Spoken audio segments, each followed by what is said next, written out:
प्रिय विद्यार्थियों, सुप्रभात।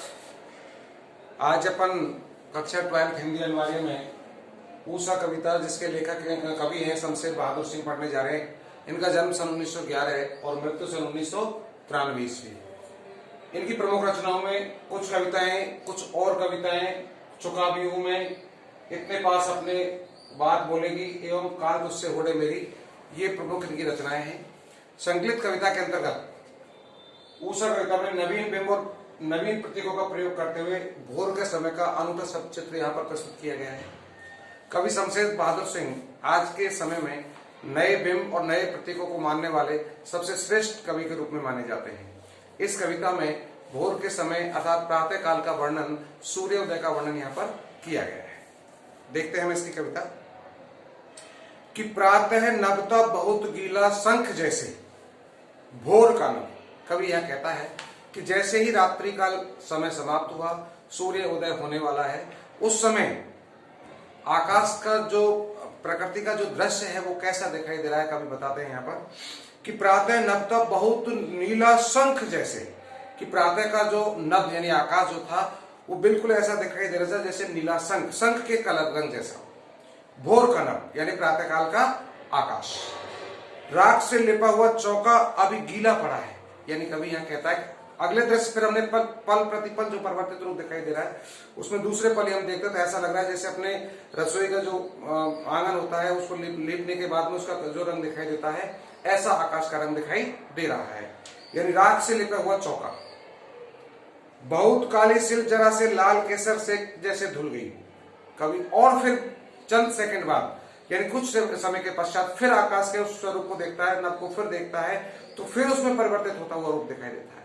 वो कहता है कि बहुत काली सिल जरा से लाल केसर से जैसे धुल गई हो।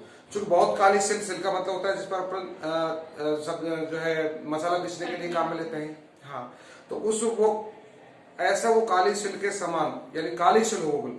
चूंकि रात्रि के समय पर पूरा आकाश काला दिखाई दे रहा है, तो काली सिल के समान दिखाई दे रही है हमें पूरा का पूरा दृश्य। लेकिन सूर्योदय जैसे होने लगा तो वो काली सिल पर जैसे लाल केसर को हमने पीस दिया हो। सिलबट्टे पे पीसने का काम आता है। तो जैसे मान के चलो लाल केसर जब आते हैं, केसर का रंग लाल होता है, तो जैसे ही सूर्योदय हुआ तो सूर्य की जो सप्तरंगी किरणें आई, उनसे उस काली सिल रूपी रात्रि पर जब सप्तरंग की किरणें पड़ी तो ऐसा लगा जैसे काली सिल पर किसी ने केसर को पीस दिया। यानी लालिमा युक्त प्रकृति आकाश का रंग दिखाई देने लग जाता है। कि बहुत काली सिल जरा से लाल केसर से कि जैसे धुल गई हो, यानी काली जो सिल है उसको हमने लाल केसर से धो दिया हो, ऐसा वहां पर दिखाई दे रहा है। और इसके बाद कि स्लेट पर या लाल खड़िया चाक।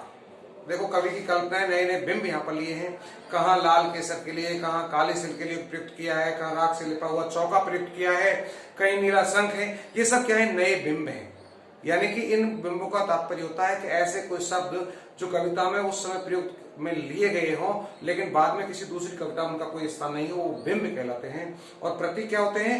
जो परमानेंटली या हमेशा के लिए ऐसे चुनिंदा शब्द जो कविताओं में हर जगह प्रयोग में लाए जाते हैं, वो प्रतीक होते हैं। तो यहाँ बिंबों का प्रयोग अधिक किया है कवि शमशेर बहादुर ने, जिसमें नीला शंख यहाँ आया है, या राख से लिपा हुआ चौका यहाँ बताया गया है, या फिर बहुत काली सिल रात्रि के रूप में यहाँ पर नया बिंब प्रयुक्त किया है, या उस पर केसर पीसने का सप्तरंगी किरणों के रूप में यहाँ ये भी नया बिंब के रूप में प्रयोग लिया है। इसके आगे कि स्लेट पर या लाल खड़िया चाक। पहली बात तो उन्होंने बताया कि काली सिल के ऊपर जैसे केसर पीस दिया हो, ऐसा लग रहा है, धो दिया हो उसमें, तो लालिमा आ गई उसमें, तो आकाश का रंग लाल लाल दिखाई देने लग गया।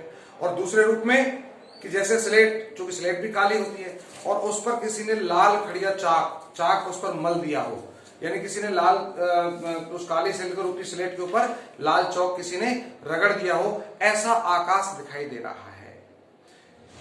और नील जल में या किसी की गौर झिलमिल देह जैसे हिल रही हो। देखिए नया बिंब और किस तरह प्रयुक्त किया है कि बिल्कुल एकदम साफ नीला जल, और उसमें किसी की गौर झिलमिल देह, यानी उसमें कोई भी देह, आदमी, मनुष्य कोई भी उसमें जाए, उसमें पानी के अंदर उसकी देह बिल्कुल हिलती डुलती दिखाई देती है। ऐसे ही प्रकृति का स्वरूप भी पल प्रतिपल परिवर्तित होता सा दिखाई दे रहा है, यानी उसमें कंपन जैसा महसूस होता है। भाई पानी के अंदर आप प्रवेश करोगे तो पानी में प्रवेश करने के बाद पानी की लहर के साथ शरीर का हिस्सा हिलता डुलता दिखाई देता है। ठीक वैसे ही प्रकृति का जो सुबह का समय है वो भी पल प्रतिपल परिवर्तित होता हुआ हिलता डुलता सा प्रतीत हो रहा है या लग रहा है कि नील जल में या किसी की गौर झिलमिल देह जैसे हिल रही हो और जादू टूटता है। इस उषा का अब सूर्योदय हो रहा है, यानी उषा काल का जो समय है, भोर का जो समय है, प्रातः काल का जो समय है, वो उसका जादू एकदम टूटता है और सूरज एकदम दिखाई देने लगता है और एकदम प्रकाश फैल जाता है। यानी रात्रिकालीन जो समय था वो समाप्त हुआ। सूर्योदय से पहले और रात्रिकालीन समय के बाद, यानी जो भोर का समय होता है, उस दृश्य को कवि ने इस कविता में बताने का प्रयास किया है।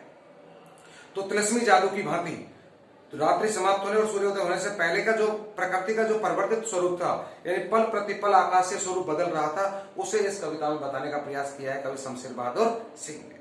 तो इस तरह से छोटी सी कविता आपकी समाप्त होती है। धन्यवाद।